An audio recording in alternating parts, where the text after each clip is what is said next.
and lack of coordinated marketing.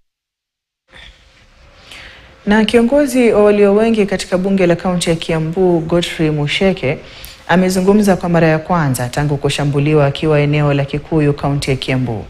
Musheke alijeruhiwa wakati wa hafla iliyoongozwa na gavana wa Kiambu Paul Kimani Wamatangi ya utoaji wa ufadhili wa fedha za ufadhili wa masomo kwa wanafunzi.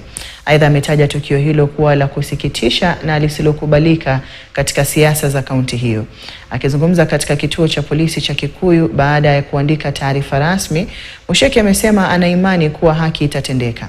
Amewataka maafisa wa usalama kuwakamata na kuwachukulia hatua wote waliohusika na shambulizi hilo, akisisitiza kuwa vitendo vya ufujo havina nafasi katika jamii.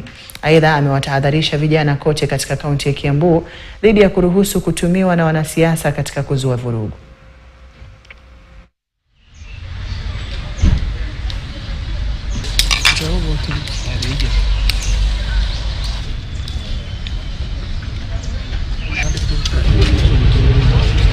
Kuchukua kitu mahali kabla.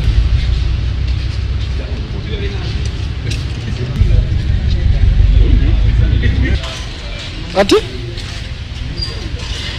Ingawaje bado sijapata nafuu kabisa, imenibidi nitoke sehemu ambayo nimetulia, yenye ninaendelea kupata matibabu na kuangaliwa vizuri, ili nikuje niandikishe hii ripoti, na nikiwa na kusudio ya kwamba nitapata jawabu na tutapata haki, kwa sababu mwenye kufanya hiki kitendo ni mtu anajulikana, na vile tunajua kwa ile mambo ambayo tumefanya uchunguzi wetu wa kindani ni kwamba huyu mtu si mwenyewe alijituma, ametumwa na wana siasa.